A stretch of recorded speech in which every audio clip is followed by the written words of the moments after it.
Welcome, Year 8. I'm just giving this quick talk about RE and Sociology at GCSE because we missed our assembly. We've tried to get round to many of you as we can, but just in case you missed that or you wanted any clarification, hopefully this answers all your questions. So it is a huge decision that you're making right now, so I want you to know whether RE or Sociology will be the right choice for you. So if you are a student, so in terms of whether it's the right subject for you, if you often question the world around you, you question why we have inequality, you have an interest in things that are going on in the current affairs and in the news, you're quite good at seeing other people's point of view and expressing and informing your own opinions, and you've got good literacy levels as well as being willing to make the effort in that, then you'll probably really enjoy both these subjects. Our students who do well are really good at being engaged in lesson. There's always something very topical to talk about. Everything that we teach is based on discussion. So they work hard, they are willing to share ideas. It always really helps them achieve the highest grades. And we do also require a level of maturity. So as you can see from the picture, there's very different views on one thing. So I want to talk to you firstly about sociology because you will have had the least amount of experience with this. Sociology is a scientific study of society and human life. So it's about understanding how society works. It's about understanding what shapes our experience of life and challenging those assumptions.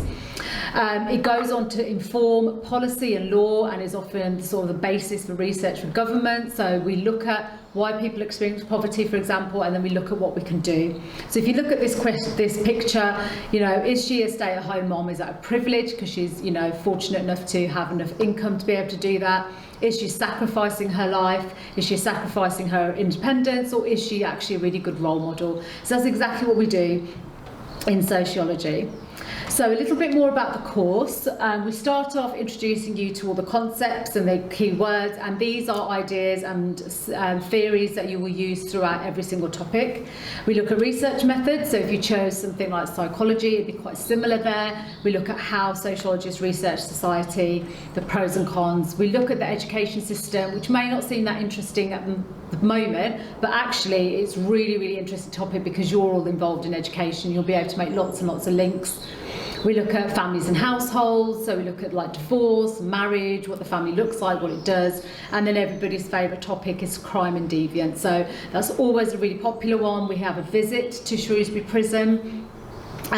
Social stratification links all those together, and we're looking at inequality in society, how we vote. We're looking at like why certain different social groups do have different life chances. And as you can see, we have a huge portion of time dedicated to revision. So by the time you get to the end of year 11, you will have attempted every past paper as well as green penned it and marked it, and so you'll be very comfortable and confident by the time you get to your exams.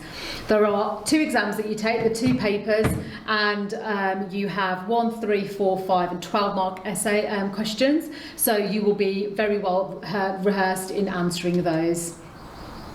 So I just wanted to take you through typically how we study in sociology. So the first thing that we do is we look at what's happening in society. So it's not based on opinions, it is based on fact. So if we look at this graph, you can see here clearly that the more senior position we have in jobs, the less likely it is that we'll have women in there.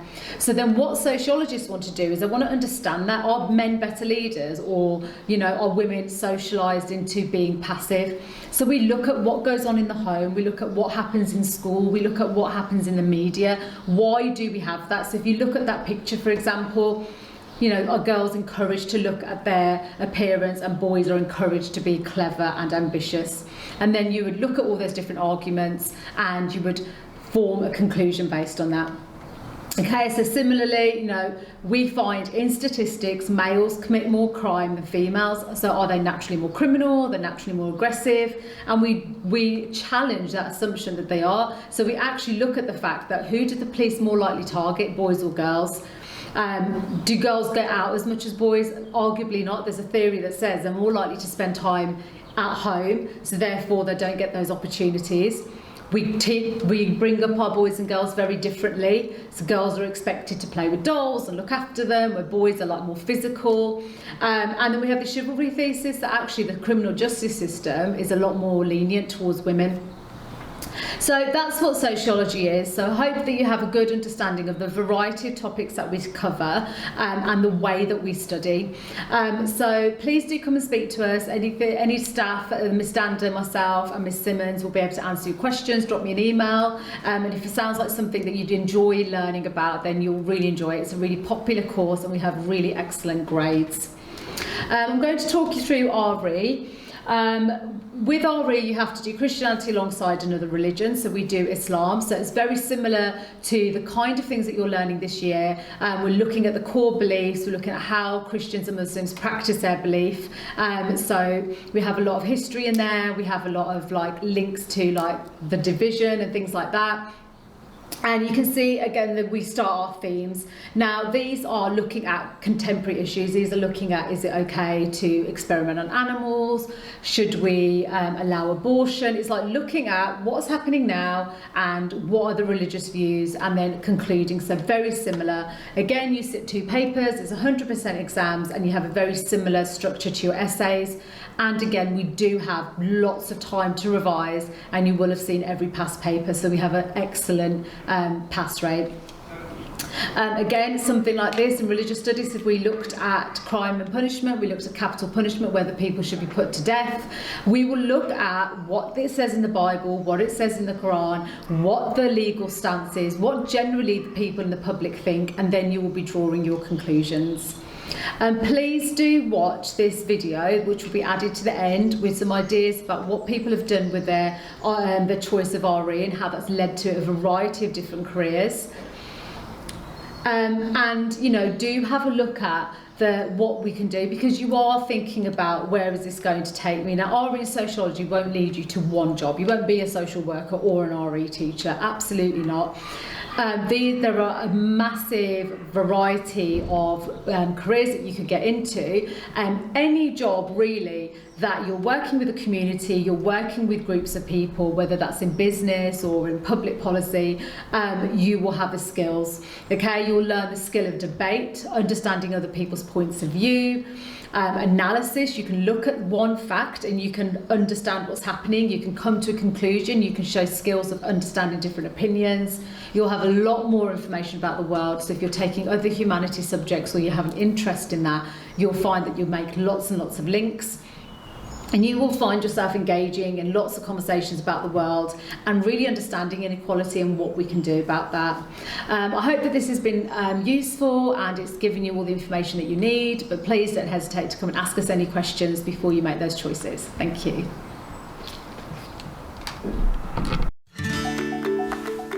Hi, I'm Senna Gverchin and I study law at Oxford Brookes University and I love it. I'm Ollie Silverton and I work in the sports media industry. I travel around the world making viral videos. My name is Mo Ahmed. I'm a crew manager with the London Fire Brigade. It's the best job in the world.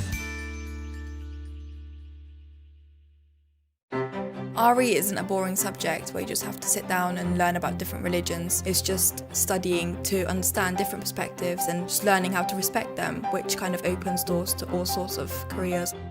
Studying RE definitely helps me understand how religious beliefs influence different countries and cultures, and this helps me in my day-to-day job whenever I'm travelling. At school I studied RE. It's given me a great understanding of all the different communities that we serve. If you've got a real good understanding of cultures and religions, then it can only help you to be a better firefighter. To study law, I believe the main essential skill would be to debate, and I don't think I would have learned how to do that if I hadn't studied RE.